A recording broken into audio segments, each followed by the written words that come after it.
Did the running backs get paid? We're finally seeing some free agency action on the running backs across the league. But there's a slight misconception that the running backs were all of a sudden getting paid by these teams. Let's add up the total amount of dollars that the running backs were signed to over the last couple of days, and then add up the total that they've been promised in guarantees. Because all that really matters to a team is how much they're guaranteeing the player. And some of these running back contracts are a little bit misleading. But first, before you do anything else, make sure you like the video so that the algorithm knows to send this video to more NFL fans like you and me. I noticed 95% of the viewers of my videos are not subscribed to the channel. So if you're an NFL fan, subscribe before you forget. Antonio Gibson is leaving the Washington Commanders. The dual threat RB is heading to New England, where he's signing a 2-year, $11 million deal. This averages out to around $3.5 million per year. And shockingly, Gibby got 50% of this contract fully guaranteed, around $5 million. But then you want to look at Zach Moss's contract with the Cincinnati Bengals. Very sneaky move by the Bengals, by the way. They stole Zach Moss, and I think Zach Moss has a good chance to be their starter for the entirety of next season. We saw what he did with the Colts last year when he had to fill in for Jonathan Taylor. He actually produced at a higher level than Jonathan Taylor. And this is what I'm talking about. The Bengals got him for 2 years, $8 million. An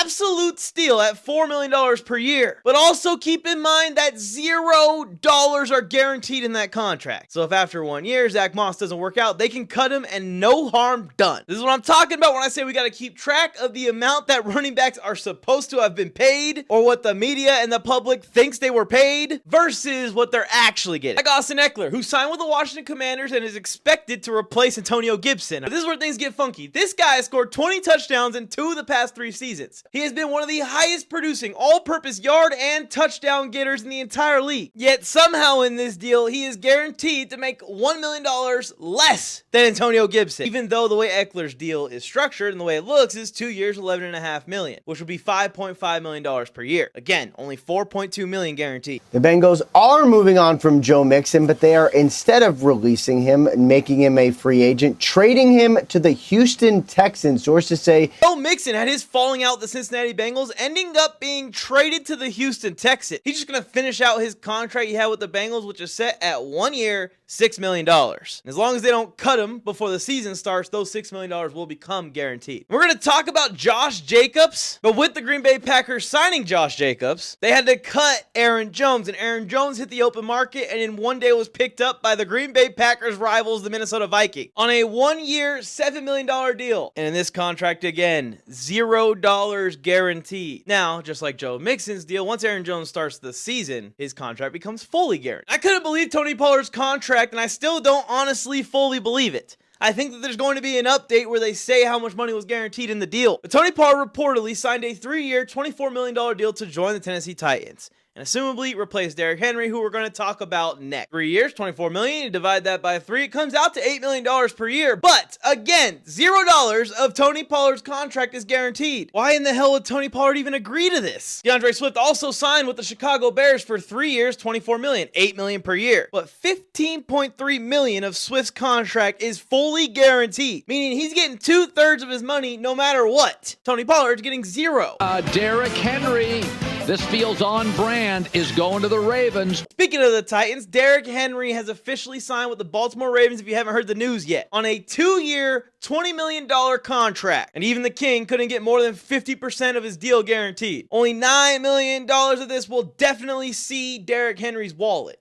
Now, Derrick Henry has a lot higher chance of playing out a 2-year contract than some of these other guys, just because he's an absolute beast in a perfect situation. Which brings me to the big spenders, or so you think. Packers are expected to sign Josh Jacobs. Interesting. Josh Jacobs signed with the Green Bay Packers yesterday. Puts a smile on my face as a Chargers fan. And the total number was almost $50 million. 4 years, $48 million for Josh Jacobs. But again, look at the details of the contract. Only $14 million of the $48 million are guaranteed. 1/4 of the deal, which means that the Green Bay Packers are only obligated to keep Josh Jacobs and pay him this money for 1 season. And then from there, they're going to have control of where Josh Jacobs plays. Whether they want to trade him, keep him, release him, bench him, whatever the hell they want to do, because Josh Jacobs signed to be on the team for 4 years, but the team only signed to have Josh Jacobs and only guaranteed paying him for 1. $12 million guaranteed for Jacobs, even though it's a $48 million payday. And then finally, Saquon Barkley, who is the only running back in my eyes this offseason that truly got paid top market value. a bag being placed in somebody's bank account. Former Giants running back Saquon Barkley has reached an agreement with the Philadelphia Eagles. Making $37 million over a 3-year time span, but $26 million of it are guaranteed. So when the Eagles signed this deal, they clearly are intending for having Saquon Barkley for 3 years and probably trying to extend him past that. This deal is structured like your typical wide receiver deals that you see. This deal is structured like the quarterback deals that you see, not on as large a scale, only $12.5 million average per year. But Saquon Barkley is promised most of this money, and Philadelphia is making a commitment to Saquon long term. The total adds up to over $178 million, but in guarantees, not so much. So you see what I'm saying? Don't be fooled. Running backs didn't get paid this offseason. There wasn't a break in the market, and they have not won this war against NFL ownership.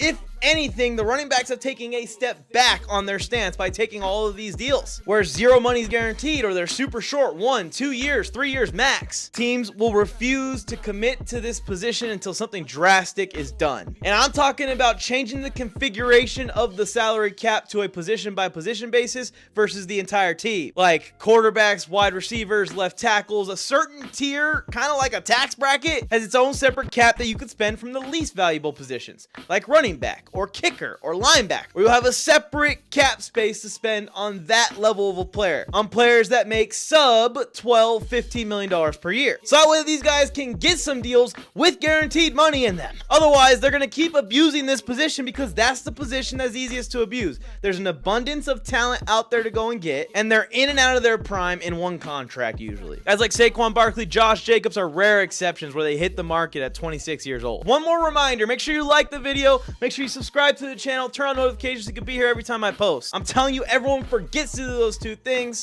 and those are the two ways that you can support this channel for absolutely free. Help me continue to do what I do, which is actually to help you be an NFL mega fan while you do what you do. Will running backs ever find a way to get fucking paid? I guess sooner rather than later. The ball won't lie. Thank you for tuning in to another NFL Mike Bang. Let's keep this train rolling. Check out one of my next videos. Head to the NFL Mike channel, binge watch some shorts, or just go and do whatever you want to do next. But before you go, don't forget to subscribe and like the video.